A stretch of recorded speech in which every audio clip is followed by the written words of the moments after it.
Good morning, everybody. Hope everybody's doing well. Happy end of school for those who are experiencing it, for your children or for yourself. It's an incredible period of time, isn't it? The kids get so excited about this time. I remember myself, the joys of freedom. And what's amazing about this time is that deep down, what the kids really want is structure. They really want to be with their friends. They really want to have a structured day. But this feeling of freedom is so enticing to them. It's so exciting.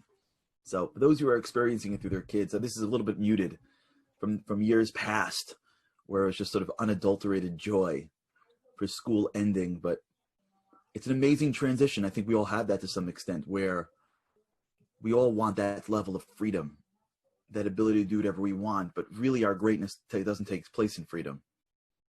Really our greatness takes place in structure. And that's a big difference. As one gets to be an adult and we don't have structured environments, it becomes much harder for us to understand that. And the more structure we place ourselves and the more structure we put around ourselves, the more successful we'll be. We've been talking a lot about significance here. We've tried to delve into this concept that we have this inner need to be to grow, to be connected. A piece of us comes from the ground. And in search of significance, society tells us if you get a symbol, you'll get it. And the more we go after symbols, the harder it is for us, because symbols never satisfy. I got an email from someone yesterday. And it's a very common email that I've been getting. This feeling of everything is fine, but I feel empty. I can't even count the versions I've gotten over the past just 2-3 weeks of every spectrum. Mom and kids, person at work, whatever it is. I got the stuff that I want and I'm empty. And the answer is because the relation we have to the things that we want is maybe in the arrows directing in, even if we're giving. But the more we recognize the things that are in our lives are there for us to become more of value to them, and the more we get the joy of being of value to more people, the more we can take the smallest things and get lost in it, which is really connected to this whole idea of flow. That the real joy in your life comes by getting lost in what's in front of you. That, by the way, is a critical checkpoint for us before we move into the next area.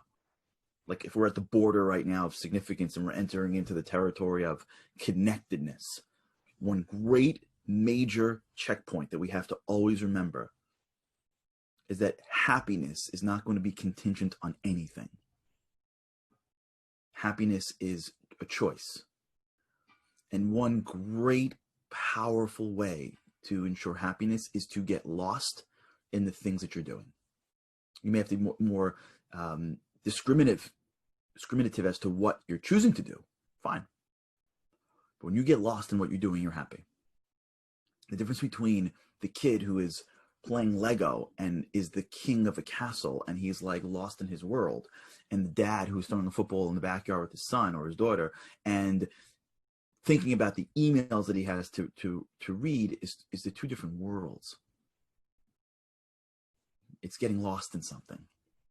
It's getting lost in a conversation. It's getting lost in work that you're doing. It's getting lost in life. Right. Awesome, Liran. Exactly. Be where your feet are. That's an awesome thing. That's a great line. Liran, for those who don't have the benefit of Zoom, Liran just dropped a great line on our chat. Be where your feet are. Exactly. And what that does, now here's the key though. It only really works if you're trying to give to it. Even if it's a garden you're giving to. Even if it's cleaning up. You're trying to get better. You're trying to be more of value. If you allow yourself to be a giver in the moments that you're in, you're going to find a lot more joy in the things that we're doing. And that's the world of significance. And then once we get into that space, that's when we start to have a chance at influencing more people, at being a bigger influence, at all the stuff that we want. And then when you're giving that much value to your clients, you're usually going to be able to ask for more compensation, etc., etc. People get wealthy over taking. People get wealthy over giving. You just got to choose. So now we got to move into the next category. And the next category of one's psychological needs is connectedness. In the world of the self-determination theory, they speak about this from a place of relatedness to other people. You can't live in a bubble. You can't live in isolation. It doesn't work. A lot of studies about people that are later in their lives and they lose a spouse. Later in life, people that have been married 50 plus years and they lose a spouse, and the impact that it has on them because they've been used to being with somebody. The feeling of being alone is very difficult. We all feel it. We all know it. Our kids sort of sense it. Like I said, that's why if you put your children to bed, the one thing they want more than anything is for you to sleep with them. Why? Why do I have to lay in bed with you? The answer is because it's dark and I feel alone. They can't articulate it, but that's what they feel. We're very scared of being alone. And when we accomplish things alone, they don't feel the same. When we accomplish things in life and we are alone, it doesn't feel like it's a true accomplishment. Even if we have people around us, even if we're surrounded by people, but we know, we sense it if we feel alone. And this is a psychological need called relatedness, connectedness. You need to be connected to people, which is why people play games. Because I want to feel connected to the team. I want to feel connected to my group. This is why people go, like I said, this is why people go to football stadiums. It makes no sense. I'm logically, to go watch a game in December outside for 5 hours and spend enormous amount of money just to watch a game that you've got a better chance of watching with multiple angles in the comfort of your home. It's only you go because of connectedness. You want to be connected to something. That's why people are constantly trying to connect themselves to parties and to sports teams and to groups. Why? Because they want to be connected. Why is this? Because at our core, we're a soul. And a soul is just one connected piece of a larger whole. Not only is the soul sitting around going, hey, body, can you step up and be me?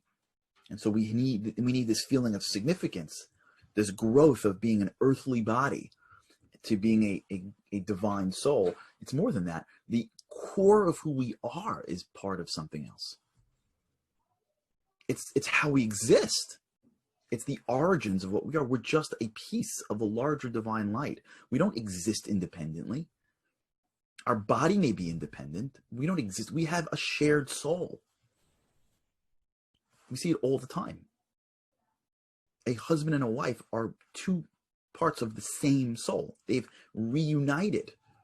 A nation, we are taught, a nation is just under one large national soul. So if you have very myopic views, you see, like if I would show you my fingers, if you didn't know that it was connected on top, you'd see 4 different things. You'd be like, that's 4 different entities. But as soon as you have a little bit of knowledge and it goes up, you go, well, that's not really 4 entities. It's part of a hand.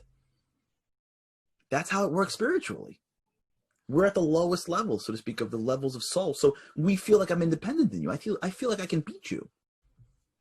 I feel like if I win and you lose and I win, that's not how it really works in the world of spirituality. The way it really works is that me and you are connected. We come from the same place. I can't possibly win if you lose. There's actually a very famous Jewish law on this. Listen to this beautiful Jewish law. When you make a blessing on doing a commandment, a mitzvah, usually if you make a blessing, you can't keep on making blessings. I made a blessing on this coffee. I can't keep on making a blessing. I made it already once. You make one blessing and you move on. You can't keep on using God's name. But when it comes to a commandment, let's assume I have a commandment to take a lulav on the holiday of Sukkot. We have a mitzvah. We have a commandment to take and shake a lulav. Let's assume I did that. Or let's make it easier. Every Shabbat, I have a mitzvah to make kiddush. Let's do that. So I made kiddush. I made kiddush. I'm good. Now let's assume a family member walks in and they need to hear kiddush. They don't know how to say it. Can I say it again? I did it already. I'm done. I made my blessing. You know what the Jewish law says? You can. How? The answer is because if they didn't do it yet, then there's a piece of you that didn't do it yet. Is that incredible? That means if there's some other Jew You have a responsibility to make this commandment. This is our responsibility. God commanded us to make this blessing. If there's some other person in our nation that has not yet made that blessing, that means there's a piece of my soul that has not fully fulfilled the commandment of Kiddush, so I can make the blessing. And you know why? Because we're interconnected. It's life. That's the nature of the soul. We don't win when other people go down. We don't. By the way, and we're connected to our nation. We're connected to this world. We don't win when other people lose. It doesn't really work that way. If they're your enemy and you have, okay, fun thing. Now that means that I'm not going to be fully fulfilled in this world if I'm not connected to other people.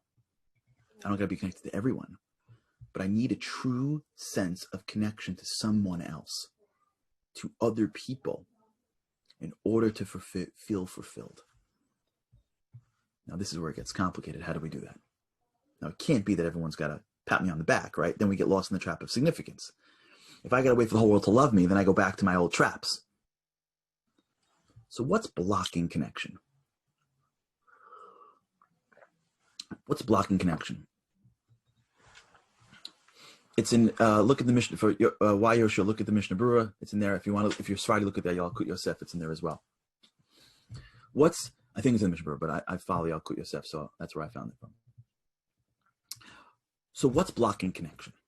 So let's begin this process. This is a critical thing for us to talk about today. And we're going to delve into it today, and I hope tomorrow. And I think if we can get this, I think we're going to continue growing with Hashem, with God's help in our way.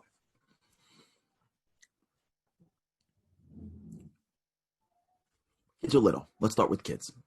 Why? Because kids are honest, right? They're little. They haven't been brought into this world yet. They're little. They're playing. They're in their own little spaces. If you want to see honesty, look at a child. That's why, by the way, I once heard someone saying that's why people love trying to make kids laugh. Why? Why do you take like this like high-powered guy and like all of a sudden he sees a baby and like he naturally is like trying to like goo gaga him? Why? Because when a kid smiles, it's real.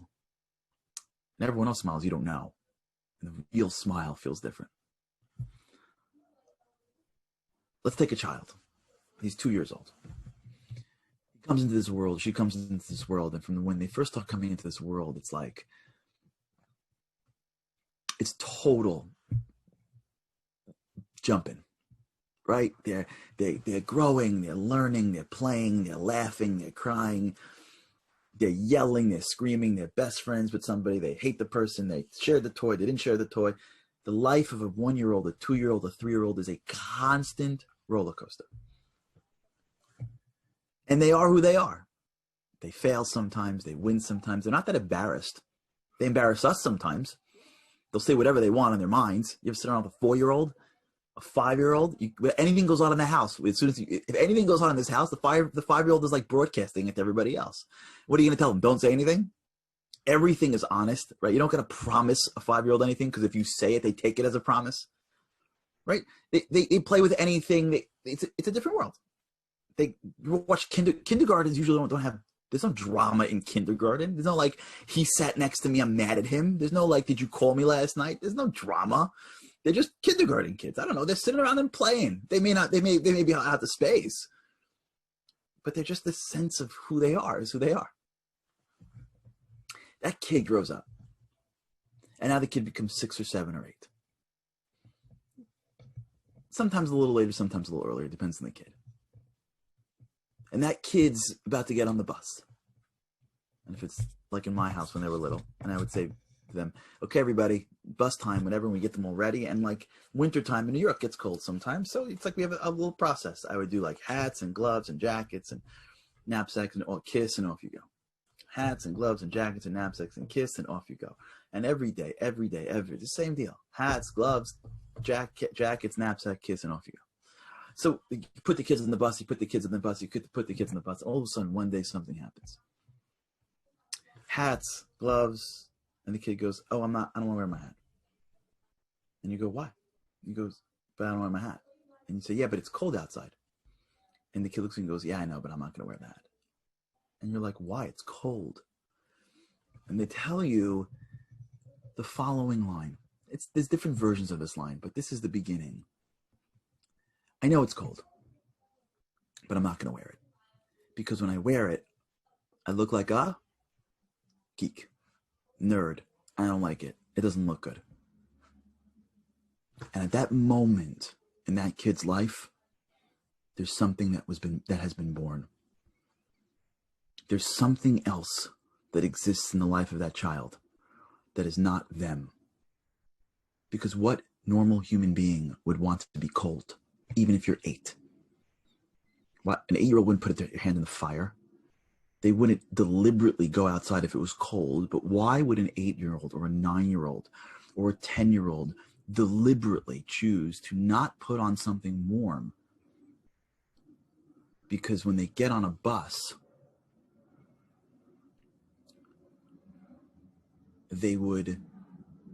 somebody may look at them in a way that they may not like. Like, what happened? What drove them to act against their self-interest? What drove them to put themselves in a scenario that was going to be more physically uncomfortable for them? And the answer is the image. When you live in this world, we have a natural need to connect. It's not the same as significance. Significance is to dominate, to win, to get the A. We're okay in the world of significance being the one person on top. But once you get into the world of connectedness, of relatedness, there's another thing that's driving us. There's that need to be connected to other people. There's the need not to win, but to be connected, to be approved of, to be included in.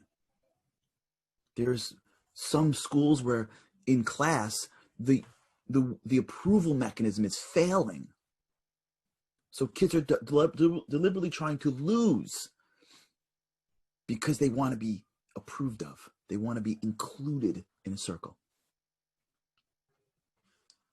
That world of I need to be connected, I need to be with other people, now puts me in a precarious scenario. That means that what society has given me is not just a symbol that I'm winning. Society is setting the rules of how I'm going to be accepted. Society is also setting the rules of what we consider to be the threshold of you being one of us. It's different. It's distinct. It's different than significance.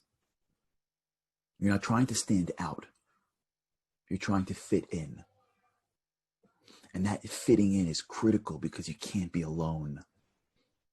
We can't go to school and feel alone. We can't go out into the big world and be alone.